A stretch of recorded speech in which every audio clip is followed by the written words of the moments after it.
Praise the lord. ప్రభువైన యేసుక్రీస్తు నామమున నేటి విజన్ క్యూటీ ఫెలోషిప్ వారి అనుదిన కార్యక్రమమునకు మిమ్మల్ని ప్రేమతో ఆహ్వానిస్తూ ఉన్నాను.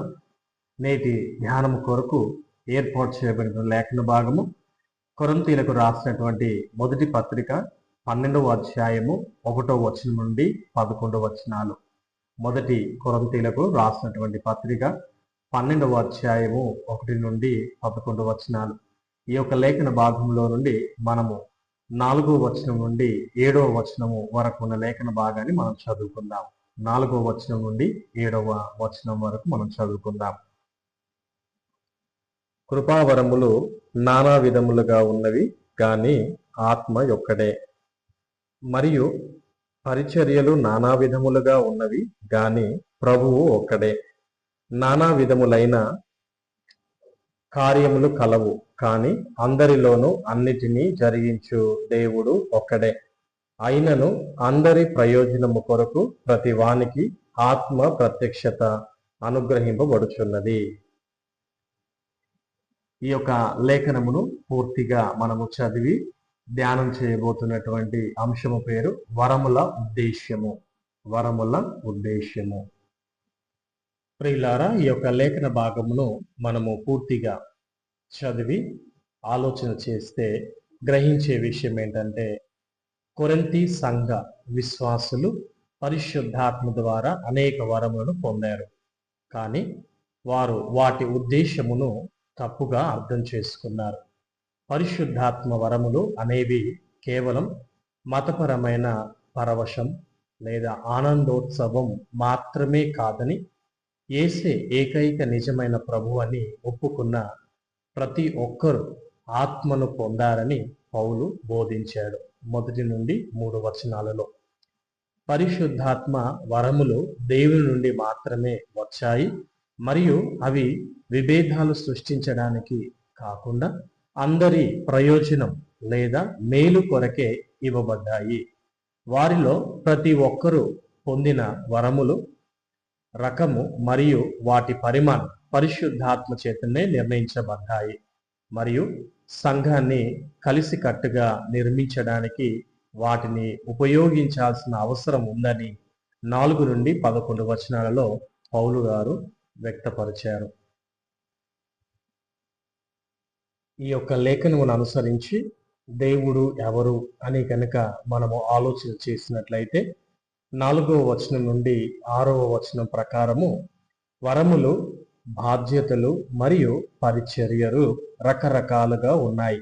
కానీ అవన్నీ దేవుని ద్వారానే ఇవ్వబడి నెరవేర్చబడుతున్నాయి. మరొకసారి, వరములు, బాధ్యతలు మరియు పరిచర్యలు రకరకాలుగా ఉన్నాయి కానీ అవన్నీ దేవుని ద్వారానే ఇవ్వబడి నెరవేర్చబడుతున్నాయి. కాబట్టి దేవుని నడిపింపు క్రింద విశ్వాసులు తమకు వ్యక్తిగతంగా కేటాయించబడిన వరములు మరియు బాధ్యతల ద్వారా సంఘాన్ని బలంగా నిర్మించాలి మరియు ఇతరులకు నమ్మకంగా సేవ చేయాలి. దేవుడు మన వరములను, బాధ్యతలను ఉపయోగించుకున్నప్పుడు మనం సంతోషంగా ఆయనను అనుసరిస్తూ లోబడుదాం.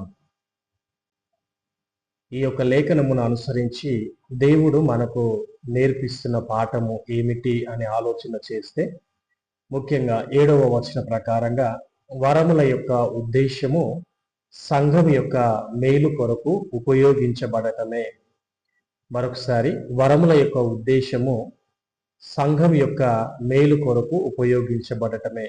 అవి ఆ వరాన్ని కలిగి ఉన్న వ్యక్తికి ప్రయోజనం చేకూరుస్తాయి, అలాగే అందరి మేలుకు కూడా ఉపయోగపడతాయి. కాబట్టి తమ తమ సంపద మరియు హోదాను చూసి రొమ్ము విరుచుకుంటూ ఇతరులను అవమానపరిచేవారు పరిశుద్ధ సంస్కారం లేదా ప్రభు బల్లకు వ్యతిరేకంగా ఎలాగైతే పాపం చేశారో, అలాగే తమ వరాల గురించి అతిశయపడుతూ ఇతరులను నిర్లక్ష్యం చేసేవారు కూడా తమకు ఇవ్వబడిన వరాలకు వ్యతిరేకంగా పాపం చేసినట్లే అవుతుంది. ప్రభువు నుండి నేను పొందిన వరాల ద్వారా సంఘానికి మరియు నా పొరుగు వారికి నేను ఎలా మేలు చేకూరుస్తున్నాను? నేటి దినము మనము ఆలోచించవలసిన ప్రశ్న ఏంటంటే, ప్రభువు నుండి నేను లేదా మనము పొందినటువంటి వరాల ద్వారా మన సంఘాలకు ఎలాంటి మేలుకరంగా మనము జీవిస్తున్నామో లేదా నడుచుకుంటున్నామో పరీక్షించుకోవాలి.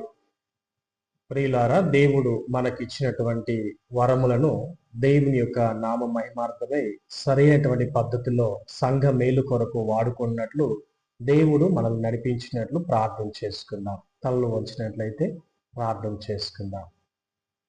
ప్రభువా, మీకు వందనాలు. మహోన్నతుడా, మీకు స్తుతులు స్తోత్రములు చెల్లిస్తూ ఉన్నాము. ప్రభువా, సంఘంలో ఉన్నటువంటి ప్రతి విశ్వాసికి అలాగే నాకును మీరు ఇచ్చినటువంటి వరాన్ని బట్టి వందనాలు. కనుక మాకు ఇవ్వబడినటువంటి వరములను మేము గుర్తించి సరైనటువంటి పద్ధతిలో వాడుకుంటూ గర్వించక మీ నామాన్ని మహిమపరిచే విధంగా మేము సంఘ మేలు కొరకై వాడబడటానికి మీ కృపను చూపించి నడిపించమని యేసు క్రీస్తు పేరిట ప్రార్థిస్తున్నాము మా తండ్రి. ఆమేన్. నేటి వాక్య ధ్యానంలో పాల్గొందిన మీ అందరికీ మరొకసారి వందనాలండి. దేవుడు మిమ్మల్ని దీవించుగాక. Thank you.